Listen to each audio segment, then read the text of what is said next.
시간이 되었으므로 다 같이 일어서 찬송하며 주의 예배를 드리겠습니다.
아버지께 참되게 예배하는 자들은 영과 진리로 예배할 때가 오나니 곧 이때라.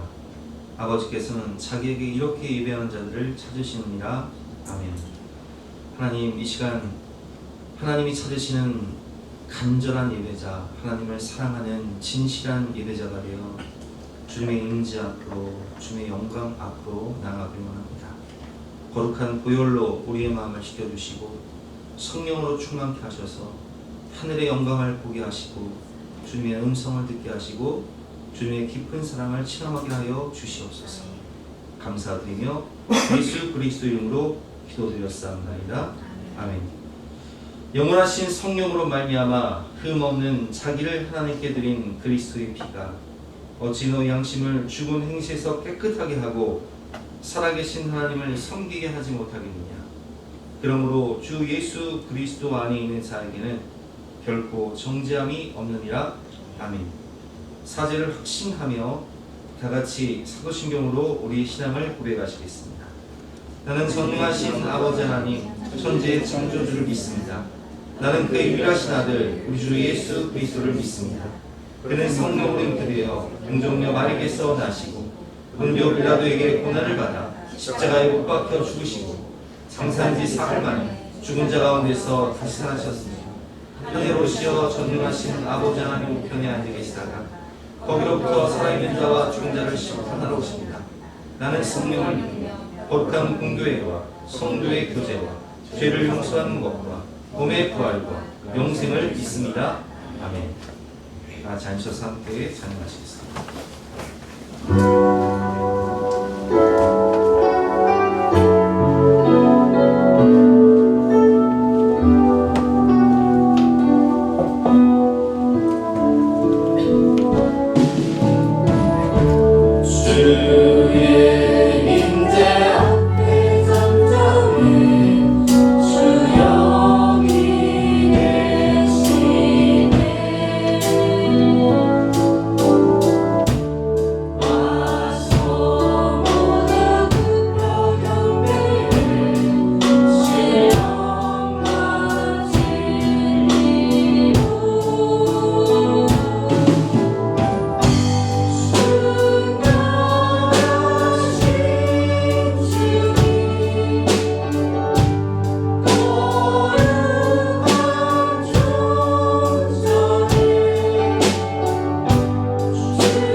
은혜와 긍휼의 아버지 하나님 감사합니다.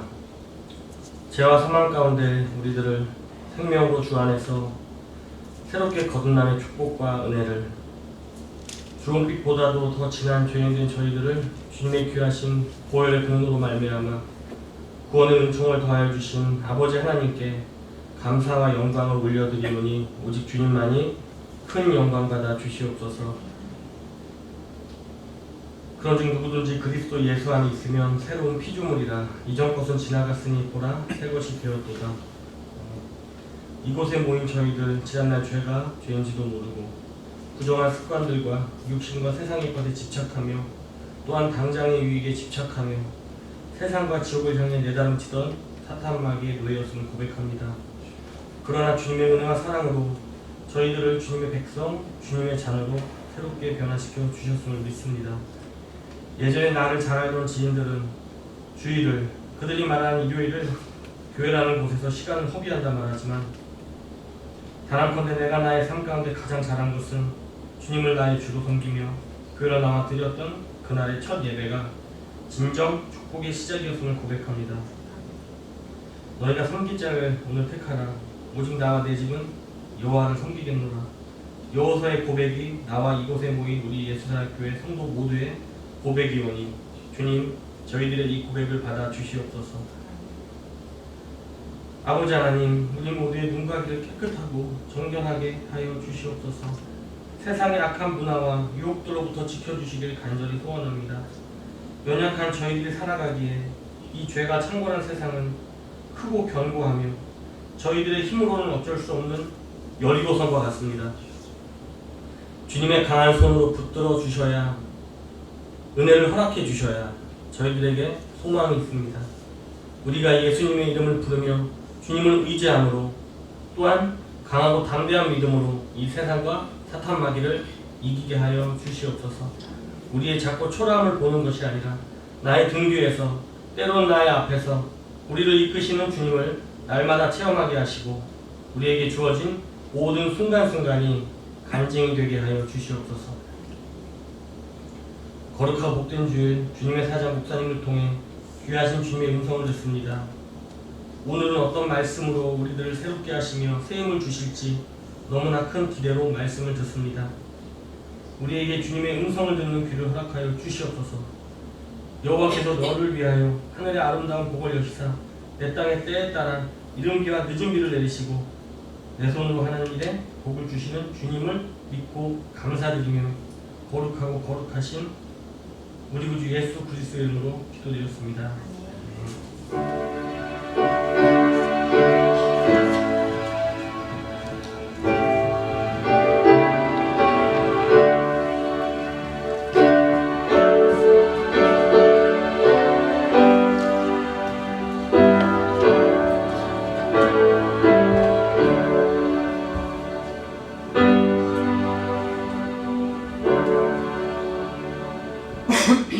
오늘도 이렇게 더운 날씨에도 불구하고 주님을 사랑하는 마음으로 예배의 자리에 나오신 여러분들을 주님의 이름으로 환영하고 축복합니다. 광고 말씀드리겠습니다. 중고등부 캠프가 내일부터 수요일까지 있습니다. 본지암 소망 수영 수련원에서 있는데 캠프에 참석하는 아이들은 내일 11시까지 교회로 모여주시기 바라고요.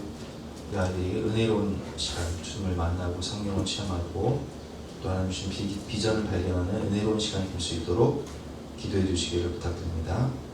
청년부 단합 모임 8월 15일 화요일날 갖도록 하겠습니다. 인도에서 선교 편지가 왔습니다. 읽고 기도해 주시기 바랍니다. 예배 끝나고 가실 때 여름 양말을 나눠드리니까 하나씩 가져가시기 바랍니다. 오늘 주신 하나님 말씀은 잠언 25장 13절 말씀인데요. 구약성경 940면입니다. 잠언 25장 13절 말씀, 한 절 말씀이니까 우리 앞에 말씀을 보고 함께 합독하도록 하겠습니다. 시작. 충성된 사자는 그를 보낸 이에게 마치 추수한 날의 얼음 냉수 같아서 능히 그 주인의 마음을 시원하게 하느니라. 아멘.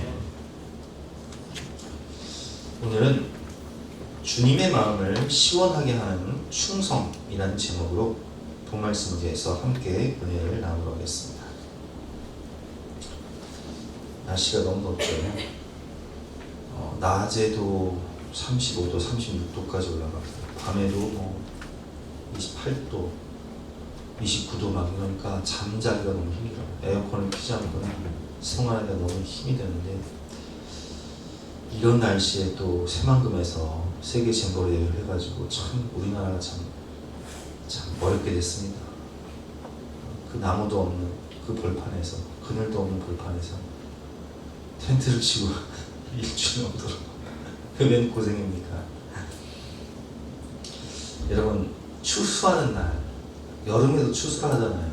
우리 지난주에 우리 송재은 안수집사님이 옥수수를 따왔는데 여름에도 추수한단 말이에요. 옥수수를 따고 또 복숭아도 따고.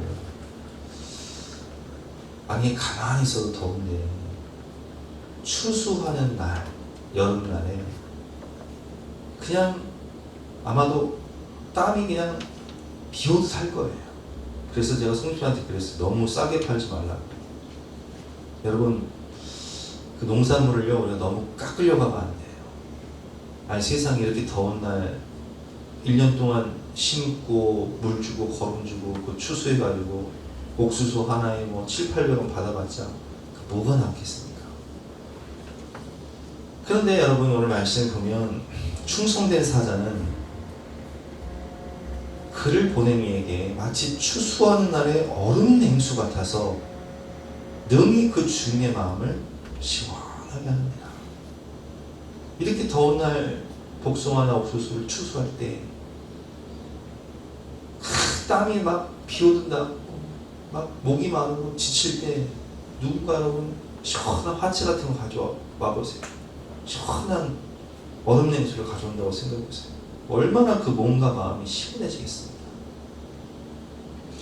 그래서 여러분, 충성된 사자는 마치 그를 보낸 이에게 이 추수하는 날에 얼음 냉수와 같이 그 마음을 시원하게 해주고 몸을 시원하게 해주는 그런 사람이라는 거예요. 세계 전쟁사를 보면 정말 답답하고 어려운 전쟁을 할 때 그 전쟁을 승리로 이끈 충성스러운 사람들이 있었어요. 그래서 삼국시대에 고구려가 군사력이 가장 강력했죠. 문왕 백제가 참아냈어요. 근데 삼국은 누가 통일했어요? 신라가 통일했단 말이에요. 그 이유가 뭐냐?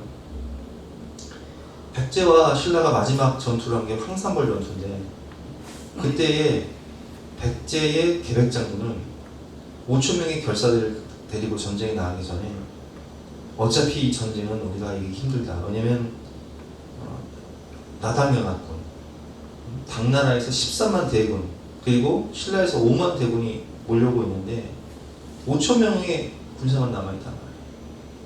그래서 수치를 당하느니 가족들과 이별을 할 때 가족들을 수치와 고통을 당하지 않도록 아내와 자녀들을 먼저 죽이고 그리고 전쟁에 나갔단 말이에요.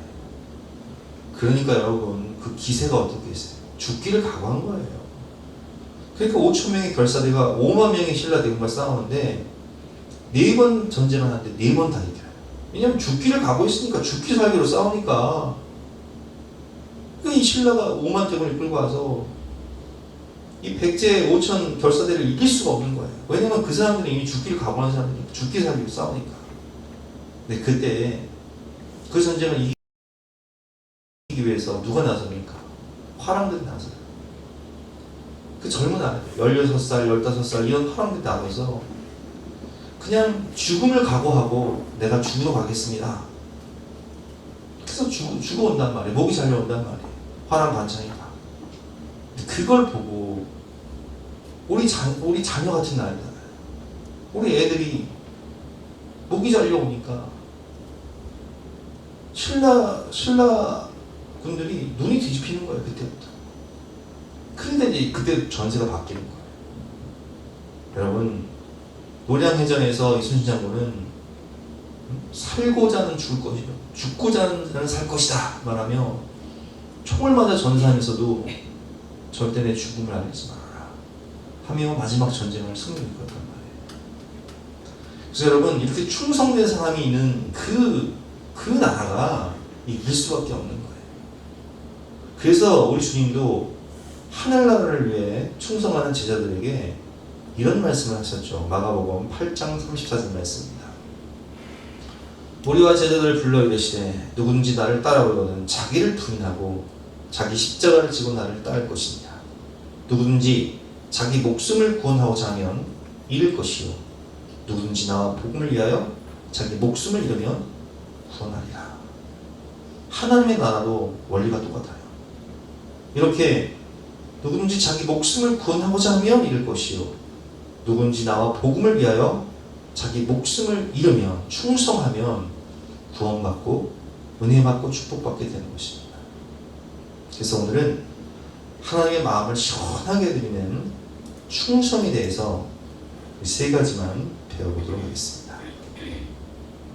첫 번째 충성은 주인을 온전히 믿어야 충성할 수 있는 것입니다. 여기서 오늘 말씀의 충성은 헬라어로 피스티스라는 단어인데 이 피스티스라는 단어의 뜻은 이게 믿음과 어원이 같아요. 그리고 신실, 성실 등을 의미합니다. 마음에서 우러나오는 정성으로 확실한 신뢰, 주인을 확실히 믿는 신뢰가 있어야지만이 피스티스, 충성할 수 있다는 거예요. 신실하게, 성실하게 충성할 수 있다는 거예요. 대표적인 예가 성경에 누가 있습니까? 갈렙이에요. 갈렙은 뜻이 뭐냐? 개란 뜻이에요. 여러분 개를 무시하지 마세요.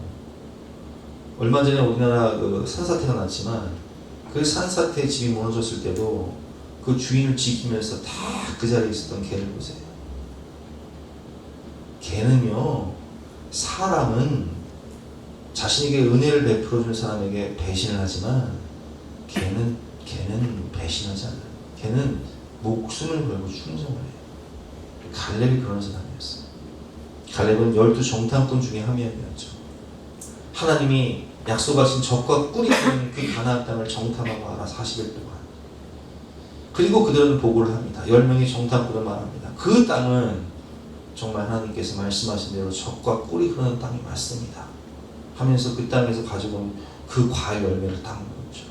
근데 그들은 악평을 합니다. 그런데 보아하니 그 땅은 안악 자손이 살고 있는데 그들은 키가 3m 가까이 되고 그들은 철병거를 가지고 있고 그들이 살고 있는 성은 크고 견고하고 우리가 가만히 보니까 우리는 그들에 비하면 메뚜기에 불과합니다.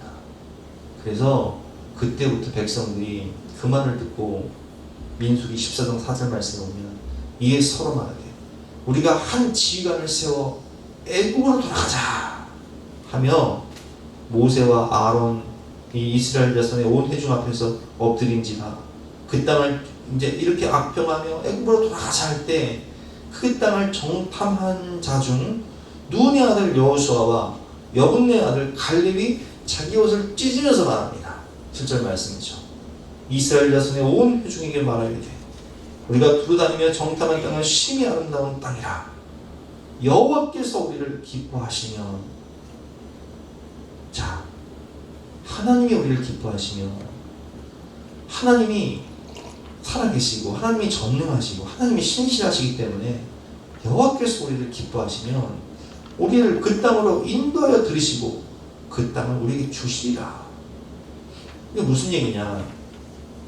하나님이 정탐꾼들을 보내시기 전에 이렇게 말씀하셨어요. 내가 너희에게 주기로 약속한 그 땅을 정탐해라. 그러니까 이미 주시기로 약속하신 거예요. 주시겠다 약속하신 거예요. 계약서에 도장 찍으셨어요. 근데 그걸 못 믿어. 다른 사람은 못 믿어. 하지만 여호수아와 갈렙은 믿었어요. 아니 하나님이 분명히 계약서에 도장을 찍으셨고 주시기로 약속한 땅이니까 여호와께서 우리를 기뻐하시면 우리가 그 땅을 여기 취할 것이다. 다만 여호와를 거역하지 말아라. 불순종하지 말아라. 불신앙하지 말아라. 또 그 땅 백성을 두려워하지 말라. 그들은 우리의 먹이라. 옛날 성경이 옛날 밥이다. 그들은 우리의 밥이다. 그들의 보호자는 그들에게서 떠났고 여호와는 우리와 함께 하시느니라. 그들을 두려워하지 마라. 그 땅을 하나님이 주인다 약속하셨으니까 하나님이 이루실 것이다. 주체가 하나님이에요. 확실한 믿음이 있었어요. 그러니까 충성할 수 있었던 거예요. 그러나 이스라엘 백성들은 10명의 정탐꾼을 믿고 신뢰하며 애굽으로 돌아가자. 원망불평하고 통곡하며 모세와는 돌로 쳐주려고 합니다. 그때 하나님께서 뭐라고 말씀하시죠? 딱 나타나셔서 언제까지 나를 무시하겠느냐? 내가 내 삶을 두고 맹세하노니 너희 말이 내 귀에 들리 그대로 내가 말이라. 나를 믿었던 이 여호수아 갈렙은 저 가나안 땅 지도자가 되어 들어갈 것이고 악평이 있던 10명의 정탐꾼과 모든 백성들은 다 이 광야에서 죽임을 당할 것이다. 그래서 38년 동안 모두가 다 죽습니다. 그리고 여호수아와 갈렙과 그 다음 세대가 가나안 땅에 들어가는 거예요. 45년이 일었습니다. 40년 광야 생활 마치고 5년 정복전쟁 끝내고 45년이 지난 후에 여호수아는 민족의 지도자가 됐고 갈렙은 유다 지파의 우두머리가 됐어요. 그리고 여호수아 14장을 보니까 땅 분배를 할 때 이야기입니다. 그때 유다 자손이 길갈에 있는 여호수아에게 나아오고 그니스의 사람 여분네 아들 갈렙이 여호수아에게 말하되 여호와께서 45년 전에 가데스 바네아에서 나와 당신에 대하여 하나님의 사람 모세에게 이르신 일을 당신이 아는 바라. 내 나이 40세에 여호와의 종 모세가 가데스 바네아에서 나를 보내어 그 땅을 정탐하게 하였으므로 내가 성실한 마음으로 그에게 보고하여. 이 성실한 마음, 이게 충성이에요. 아까 성실, 신실, 믿음, 충성, 이게 피스티스라고 했잖아요. 나와 함께 올라갔던 내 형제들은 백성의 감당을 높게 하였으나 나는 내 하나님 여호와께 피스티스, 충성하였으므로. 그날에 모세가 맹세하기를 내가 내 하나님 여호와께 충성하였은즉 내 발로 밟는 땅은 영원히 너와 네 자손의 기업이 되리라 하였나이다. 이제 보소서, 여호와께서 이 말씀을 모세에게 이르신 때로부터 이스라엘 광야에서 방황한 이 45년 동안을 제가 아까 말씀드렸죠. 광야 40년 그리고 정복전쟁 5년 끝냈다고 말씀드렸어요. 여호와께서 말씀하신 대로 나를 상존하게 하셨나이다. 오늘 내가 85세가 돼. 85세가 된 갈렙이 말합니다. 모세가 나를 보내던 날과 같이 오늘도 내가 여전히 강건하니 내 힘이 그때나 지금이나 같아서 싸움이나 출입에 감당할 수 있으니 그날에 여호와께서 말씀하신 이 산지 헤브론 땅이죠. 이 산지 헤브론 산지는요 지금도 과일이 아주 가장 풍성하고 맛있게 나는 곳이 헤브론이에요. 성지가 좋다 영상을 보세요. 헤브론에서 나는 과일은요 진짜 최상품이에요. 이 산지를 지금 내게 주소서. 당신도 그날에 들으셨거니와 그곳에는 지금도 아낙 사람이 있고 그 성은 지금도 크고 견고하고 거기엔 철벽가 있다 할지라도 여호와께서 나와 함께 하시면, 주체가 누구예요? 하나님.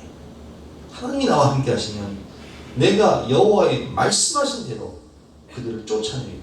여전히 하나님의 신실하신 약속의 말씀을 믿고 하나님의 능력을 빛내는 거예요. 주어 주체가 하나님이에요. 13절 말씀이죠. 여호수아가 여분네 아들 갈렙을 위하여 축복하고 헤브론을 그에게 주어 기업을 삼게 하매 헤브론이 그니스 사람 여분네 아들 갈렙의 기업이 되어 오늘까지 이르렀으니. 나머지 말씀 같이 읽어보겠습니다. 시작. 이는 그가 이스라엘의 하나님 여호와를 온전히 쫓았습니다. 하나님을 온전히 쫓는 것이 바로 충성입니다. 하나님을 온전히 믿는 것이 충성이에요. 여러분, 우리가 충성하기 위해서는 주인이신 우리의 주님이신 하나님을 온전히 믿어야 충성할 수 있는 거예요. 충성의 의미는 헬라어로 피스티스라고 제가 말씀드렸는데 믿음과 같은 어원이고 신실, 성실 등을 의미한다. 마음에서 우러나오는 정성으로 하나님에 대한 확실한 신뢰, 믿음, 하나님이 하신다는, 하나님의 약속의 말씀을 성취하신다는, 하나님의 능력을 믿고 하나님의 신실하심을 믿고 하나님의 약속을 믿는 그 신뢰가 바탕이 될 때 충성할 수 있는 거예요. 이 산지를 지금 내게 주소서. 현실은 변한 게 없지만 현실은 여전히 안악자손이 있고 크고 견고한 성이 있고 철벽가 있을지라도 내 믿음은 변하지 않았으니, 하나님의 약속은 변하지 않았으니 신실하신 하나님의 능력은 변하지 않았으니 지금 이 산지를 내게 주소서.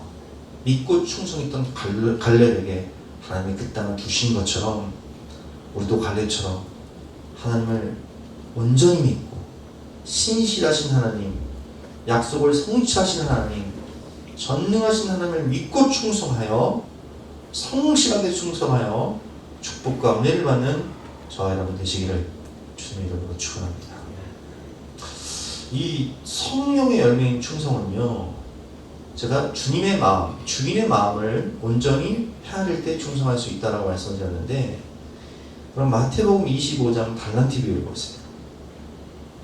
5달란트 받은 자와 2달란트 받은 자는 주인이 자신에게 달란트를 맡겼을 때 가서 바로 장사해서 정말 자기가 5달란트를 가지고 장사해서 5달란트를 남겼어요. 근데 한 달란트가 20년치 연봉이라고 말씀드렸잖아요. 어마어마한 금액을 남긴 거예요. 100년치 연봉을 남긴 거예요. 근데 숨김없이 주인이 돌아왔을 때 다 주인에게 내가 10달란트를 주인에 내가 5달란트를 벌었습니다 하며 10달란트를 내놓지 않습니다. 왜 그렇습니까? 주인은 나를 믿고 나를 신뢰하며 나에게 모든 것을 누리고 후히 주시는 분인 걸 알았던 거예요. 그러니까 주인이 어떻게 해요? 착하고 충성된 종아, 내가 잘해도다. 내가 작은 일에 충성하였으면 내가 큰 일을 맡기니 너 다 가져라. 너 하고 싶은 거 다 해라. 누리고 살아라. 근데 한 달란트 받은 사람은 어떻게 해요? 당신은 굳은 사람이다. 수전노 굳으세. 당신은 악한 사람이라는 뜻이에요. 나는 당신에게 이용당하기 싫다는 거예요. 해치지 않은 데서 모인다는 게 뭐예요? 날강도라는 뜻이에요. 해치지 않은 데서 모으고 심지 않은 데서 거둔다는 뜻이 뭐예요? 날강도라는 뜻이에요. 나는 당신한테 이용당하기 싫다는 거예요. 근데 하나님을 이렇게 보는 거예요. 나는 하나님한테 이용당하기 싫어. 내가 왜 봉사하고 살아야 돼? 내가 왜 헌신하고 충성하고 살아야 돼? 나 하나님한테 이용당하기 싫어. 이런 마음으로 살았다는 거예요. 그러니까 그 달란트를 어떻게 해요? 땅에 감춰 숨겨둔다는 거예요. 주인의 마음을 헤아리지 못했기 때문에 쫓겨나 슬피 울며 일을 가게 되는 거예요. 여러분, 하나님은 우리에게 모든 것을 주시고 하나님은 우리에게 가장 귀한 것을 주시고 하나님은 우리에게 후히 주시고 그리고 누리게 하시는 것입니다. 요한복음 3장 16절 말씀, 하나님이 세상을 이처럼 사랑하사 누굴 주셨다고요? 독생자를 주셨어요. 가장 아끼는 독생자를 주셨습니다. 로마서 8장 32절 말씀, 자기 아들을 아끼지 아니하시고 우리 모든 사람을 위하여 내주시니까 어찌 그 독생자 아들과 함께 모든 것을 우리에게 주시지 않겠느냐. 여러분, 하나님은 우리에게 독생자와 함께 모든 것을 주시는 분이세요. 너희가 악할지라도 자식에게 좋은 것 줄 줄 알거든. 하물며 하늘에 계신 너희 아버지께서 구하는 자에게 좋은 것으로 주시지 아니하시겠느냐. 여러분, 하나님은 우리에게 못 주셔서 안 달라신 분이세요. 근데 그 하나님을 한 달란트 받은 자는 어떻게 생각했어요? 당신은 굳은 사람이다. 수전너 굳을 때 날강도. 나는 당신한테 이용당하기 싫어. 그러고 살아가니까 슬피우며 쫓겨나 일을 가는 거예요. 여러분, 하나님은 신실하신 분이십니다. 하나님의 약속을 성취하시는 분이시고 하나님은 충성한 자에게 모든 것을 주시고 후히 누리게 하시고 가장 좋은 것을 주시고 자기 아들과 함께 모든 것을 주시는 분이심을 믿고 충성하는 저와 여러분 되시기를 주님의 이름으로 축원합니다. 두 번째로 충성의 원리인데요. 작은 일에 충성하면 많은 것을, 큰 일을 맡기시는 하나님이십니다. 마태복음 25장 23절 말씀 같이 읽어보겠습니다. 시작. 그 주인이 이르되 잘하도다 착하고 충성된 종아, 내가 적은 일에 충성하였으니 내가 많은 것을 내게 맡기니 내 주인의 즐거움에 참여할지어다 하고 아멘.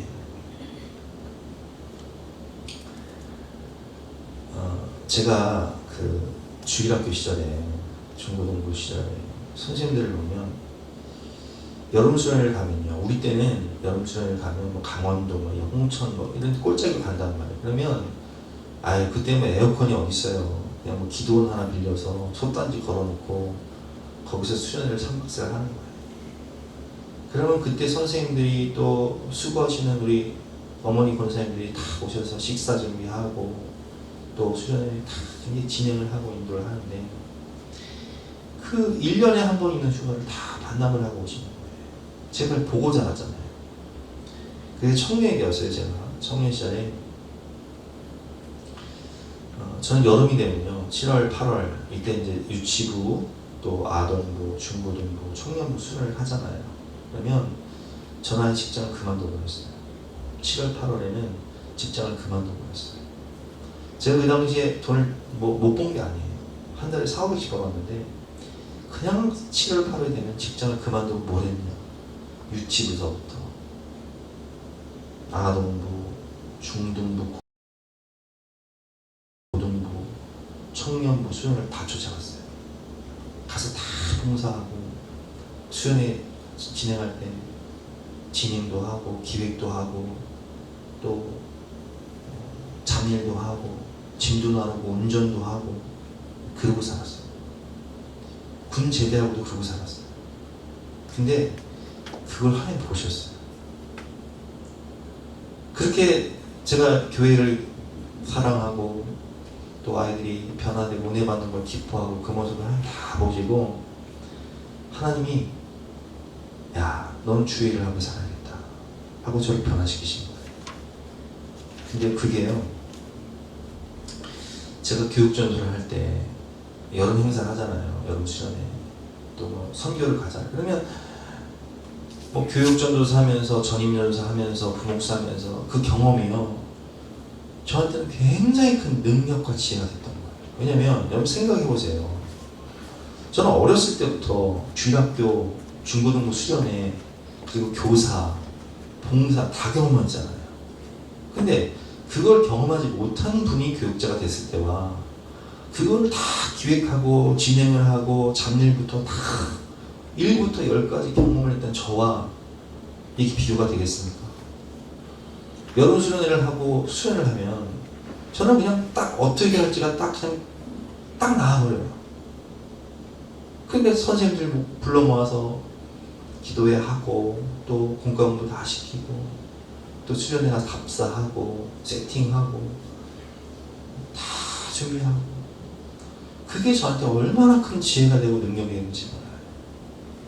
하나님은 작은 일에 충성할 때 큰 일을 맡기시는 분이십니다.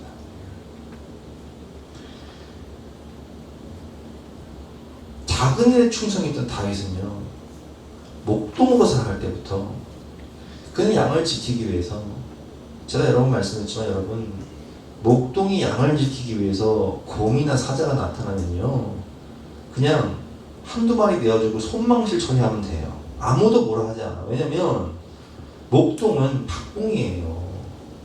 근데 목동은 노숙자예요. 들판에서 살아야 돼요. 식욕이 작다고요. 근데 그 양 지키기 위해서 목숨을 걸어? 그런 바보 같은 목동이 어디 있습니까? 그러나 다윗은 양을 사랑했어요. 그걸 직업으로 삼지 않고 사명으로 삼았어요. 그래서 골리앗과 싸러 갈 때 그 사울 왕이요 다윗에게 말립니다. 뭐라고 말이냐? 사울이 다윗에게 이르되 내가 가서 저 블레셋 사람과 싸울 수 없으니 너는 소년이요 그는 어려서부터 용사입니다. 그는 어려서부터 블레셋 장군 골리앗은 어려서부터 무예를 배우고 키가 3m 가까이 되고 칼과 창과 단창을 무장하고 큰 방패를 가지고 나온 용사인데 전사인데 이거 어떻게 싸우겠냐? 그때 다윗이 이런 고백을 합니다. 다윗이 사울에게 말하되 주의 종이 아버지의 양을 지킬 때에 사자나 곰이 와서 양떼에서 새끼를 물어가면 내가 따라가서 곰과 사자를 따라가서 그것을 치고 그 입에서 새끼를 건져내었고 그것이 일어나 나를 해하고자 하면 내가 그 수염을 잡고 그것을 쳐 죽였나이다. 네, 작은 일에 충성했다는 거예요. 목숨 걸고 곰과 사자가 싸웠다는 거예요. 양을 지키고 주의 종이 사자와 곰도 쳤은즉 살아계시는 하나님의 군대를 모욕한 이 할례받지 않은 블레셋 사람이니까 그가 그 짐승의 하나와 같이 되리이다. 이 말씀이 주의 30절 말씀. 또 다윗이 이르되 여호와께서 누구께서? 여호와께서 하나님께서 나를 사자의 발톱과 곰의 발톱에서 건져내셨은즉 나를 이 블레셋 사람의 손에서도 건져내리이다. 와, 그러니까 갈렙의 고백과 똑같아요. 주어 주체가 누구예요? 하나님이 하신다는 거예요. 사울이 다윗에게 이르되 가라, 여호와께서 너와 함께 계시기를 원하노라. 갑니다. 골리앗 앞에 딱 가서 뭐라고 말하냐. 그 당시에는요, 사사시대 하나님 없는 것처럼 사람들이 살았고, 그때 사람들이 자기 소견에 따라 하나님 없는 것처럼 자기 소견에 오른 대로 그냥 살았던 시대예요. 그때 왕이 없으므로 사람들이 자기 소견에 오른 대로 행하였더라. 왕이신 하나님을 인정하지 않았어요. 다른 사람들은 하나님 없는 것처럼 블레셋 장군 골리앗 앞에서 벌벌 떨고 있을 때 다윗은 어떻게 말합니까? 다윗이 블레셋 사람에게 이르되 너는 세상 사람들이 의지하는 칼과 창과 단창, 세상 사람들이 의지하는 권력과 물질과 세상 것 가지고 내 앞에 나오지만 나는 만군의 여호와의 이름, 곧 내가 모욕하는 이스라엘 군대의 하나님의 이름으로 내게 나아가노라. 내 백이 누구라는 거예요? 하나님이라는 거예요. 내 능력의 원천이 누구라는 거예요? 하나님이라는 거예요. 또 여호와의 구원하심이 칼과 창에 있지 아니함을 이 무리에게 알리하니 전쟁은 여호와께 속하였은즉 그가 너희를 우리 손에 넘기시리라. 하고 나아가 물매를 던지니까 하나님이 그의 손에 함께 하셔서 그냥 그 물매를 골리앗의 맞박에서 팍 박아 쓰러뜨리신 거예요. 여러분, 이 다윗을 하나님은 어떻게 평가하고 있습니까? 사도행전 13장 22절 말씀에 내가 이새의 아들 다윗을 만나니 내 마음에 맞는 사람이라 내 뜻을 다 이루리라. 어떤 사람이라고요? 내 마음에 맞는 사람, 내 마음에 합한 사람이다. 마음이 꼭 맞아. 하나님의 마음을 흡족하게 해요. 그래서 오늘 말씀처럼 충성된 사자는 그를 보낸 이에게 마치 추수하는 날에 얼음 냉수와 같아서 그 마음을 시원하게 해요. 다윗을 볼 때 하나님의 마음이 시원해지는 거예요. 왜냐면 다른 사람들은 하나님 없는 것처럼 살잖아요. 근데 다윗은 여호와의 이름으로 내 백은 하나님이다. 그리고 골리앗을 쓰러뜨리고 블레셋을 물리치는 거예요.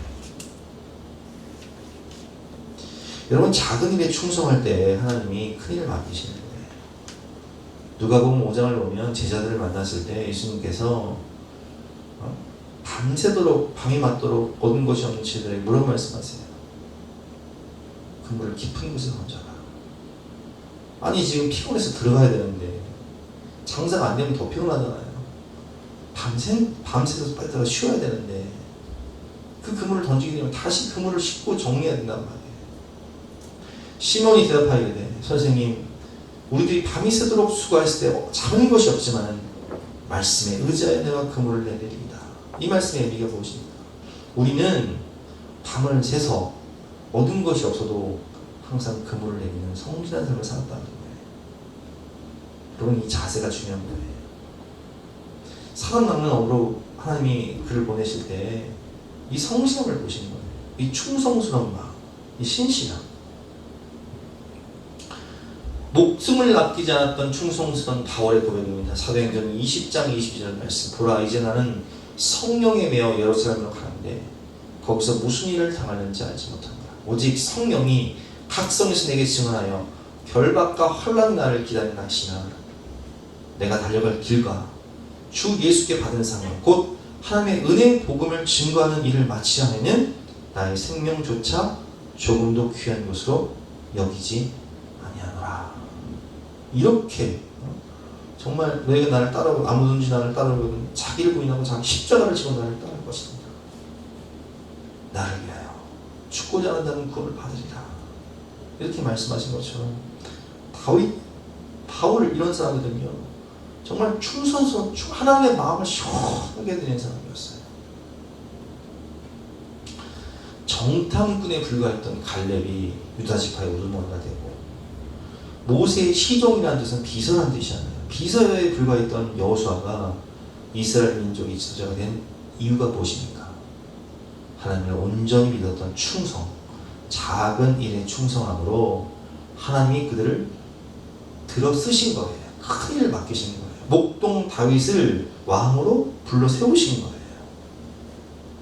여러분, 하나님이 없는 것처럼 살아가는 이 인본주의 시대, 반기독교적 시대에 주님의 마음을 시원하게 해드릴 충성된 사자, 추수하는 날에 얼음 냉수와 같은 사람, 주님 오늘도 그 사람을 간절하게 찾고 계시는 거예요. 역대하 16장 9절 말씀, 여호와의 눈은 온 땅을 두루 감찰하사 전심으로 자기에게 향하는 자들을 위하여 능력을 베푸시나니. 오늘도 다윗 같은 사람 없나? 갈렙 같은 사람 없나? 바울 같은 사람 없나? 베드로 같은 사람 없나? 온 땅을 두루 감찰하사 전심으로 자기를 향하는 자들에게 능력과 은혜를 베푸시는 하나님이십니다. 주님, 내가 여기 있사오니 나를 써주소서. 이렇게 고백하며 손드는 저와 여러분 되시기를 주님의 이름으로 축원합니다. 세 번째, 충성하는 자에게 주시는 선물이 있다는 거예요. 은혜와 축복이 있다는 거예요. 그 무엇입니까? 첫 번째로 마음의 소원을 이루어주세요. 시편 37편 4절 말씀 같이 한번 읽어보겠습니다. 시작. 또 여호와를 기뻐하라. 그가 내 마음의 소원을 내게 이루어 주시려고. 자, 여기서 여호와를 기뻐하라는 뜻은 하나님을 기쁘시게 해드려라. 하나님의 마음을 시원하게 해드려라. 그러면 하나님께서 내 마음의 소원을 내게 이루어 주시라. 이심전심. 우리는 하나님을 위하고 하나님은 우리를 위하시고. 솔로몬이 여호와를 사랑하여 1천 번제를 드리죠. 하루에 1천 마리 소를 잡아버려요.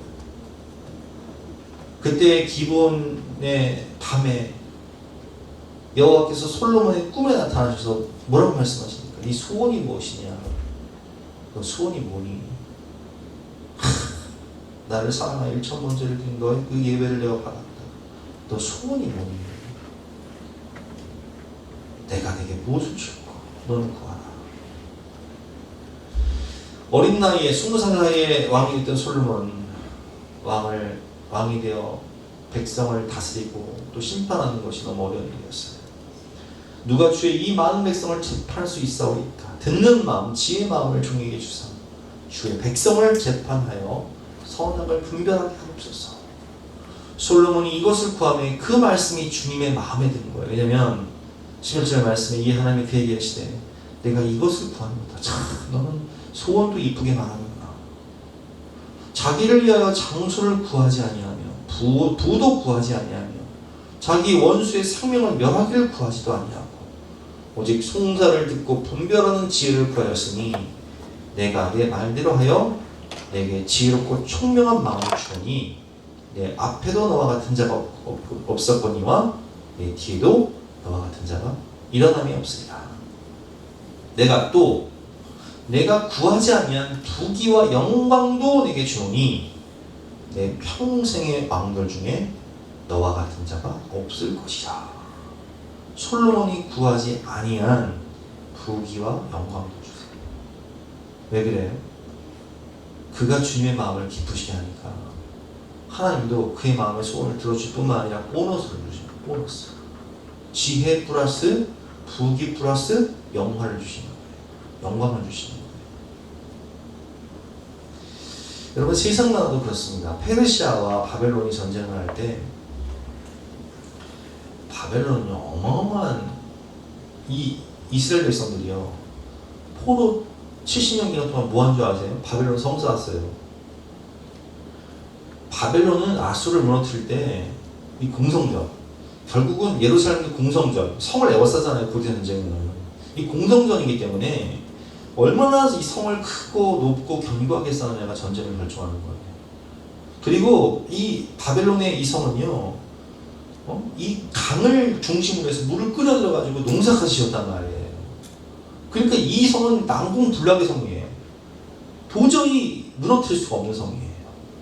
근데 우리가 이제 그 성경을 보면 벨사살 왕이 그릇이 안 되니까 이 종교적 이유로 이 성경과 고대 전쟁이라는 책을 보면 역사학자 조병호 박사님이 쓰신 이 책을 보면 이 페르시아와 바벨론 전쟁할 때 1차 전쟁은 그냥 바벨론의 내분, 종교적인 이유로 내분이 일어나서 일부 사람들이 성을 열어준 거예요. 그냥 그래서 전쟁하지 않고 그냥 그 난공불락의 바벨론 성을 공략한 거예요.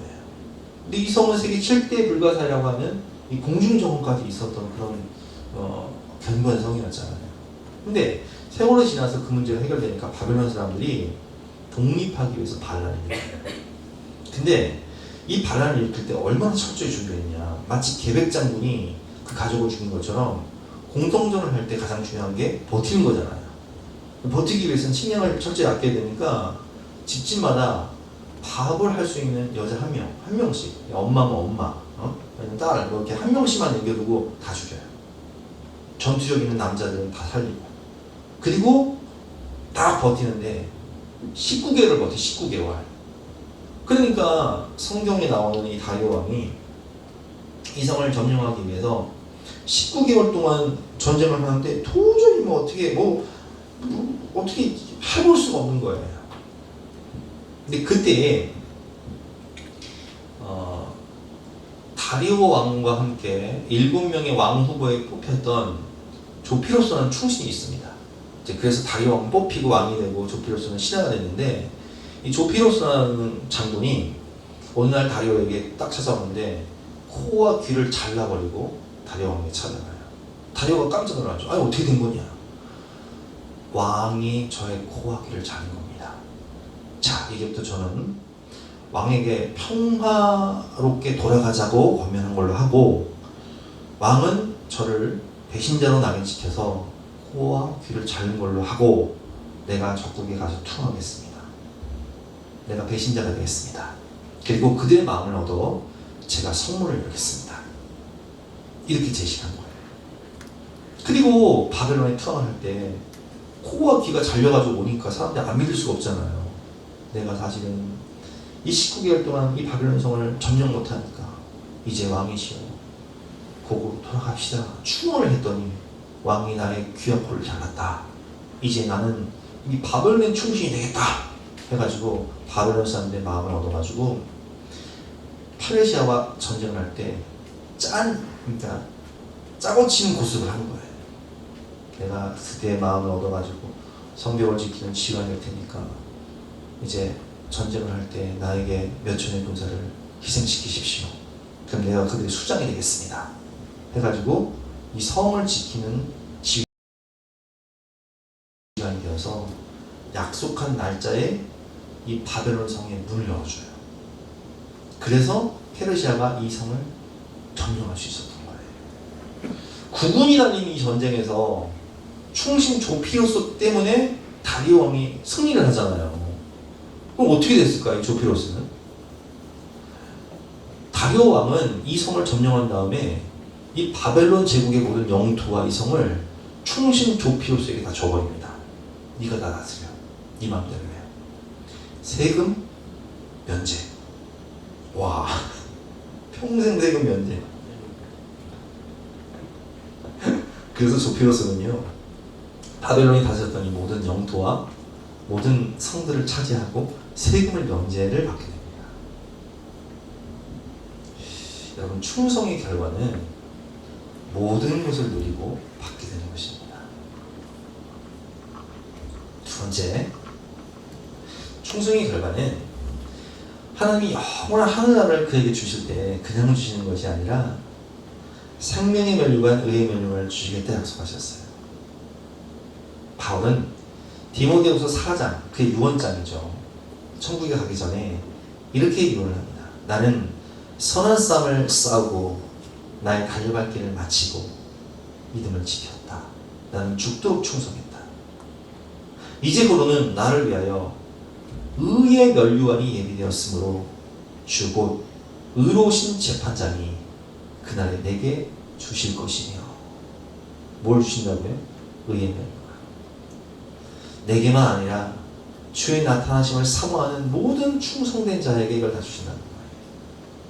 그리고 요한계시록 2장 10절 말씀에 보면 요한 사도도 우리에게 격려하죠. 너는 장차 받을 고난을 두려워하지 말라. 볼지어다 마귀가 장차 너희 가운데서 몇 사람을 오게 던져 시험을 받게 하리니 너희가 10일 동안 환난을 받으리라. 내가 죽도록 충성하라. 그리하면 내가 생명의 관을 내게 주리라. 죽도록 충성한 자에게 뭘 주신다고요? 생명의 멸류관, 의의 멸류관. 선한 싸움 다 싸우고 의의 멸류관, 생명의 멸류관. 그래서 여러분, 하나님 나라에 들어갈 때요, 구원은 믿음으로 받지만 상급은 충성으로 받는 거예요. 자, 따라합시다. 구원은 믿음으로, 상급은 충성으로. 그렇습니다. 다 하늘나라의 믿음으로 구원 받지만 상급은 다른 거예요. 충성된 자에게 의의 멸류관, 생명의 멸류관 주시는 거지. 그저 그냥 나이롱 신자처럼 왔다 갔다 하면 개털 모자 쓰는 거예요. 천국에서 더운데 개털 모자 써봐. 보품도 없고 더워요. 오늘 결론 말씀입니다. 같이 한번 읽어보겠습니다. 시작. 충성된 사자는 그를 보낸 이에게 마치 추수한 날의 얼음 냉수 같아서 능히 그 주인의 마음을 시원하게 하느니라.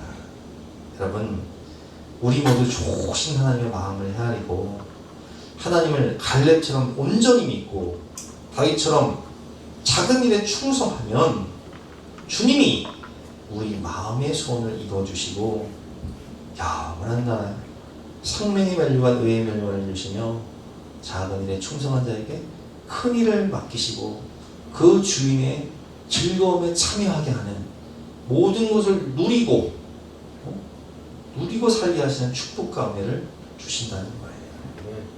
오늘 이 말씀을 따라 하나님의 마음을 시원하게 드리는 충성된 삶을 사는 저와 여러분 되시기를 주님의 이름으로 축원합니다. 우리 함께 찬양하고 기도하겠습니다.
갈렙 같은 사람, 다윗 같은 사람, 사도 바울 같은 사람을 찾고 성령을 두고 감사하사 전심으로 여호와를 향하는 자에게 능력과 은혜를 베푸시라고 말씀하셨습니다. 주여, 주님의 마음을 시원하게 해주시고 하나님을 기쁘시게 할 수 있는 충성된 자, 주님 내가 여기 있사오니 나를 써주시옵소서. 고백하는 내가 되게 하여 주시옵소서. 주여 한번 해주고 간절한 마음으로 기도하며 나가시겠습니다. 주여!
우리 다 같이 나서 결단 찬송가 330장 함께 찬양하시겠습니다.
감사합니다. 하나님은 우리가 없어도 하나님의 일을 하실 수 있고 영광을 받으실 수 있지만 부족하고 초라한 우리를 부르셔서 우리를 통해 일하신다고 약속하시니 진심으로 감사합니다.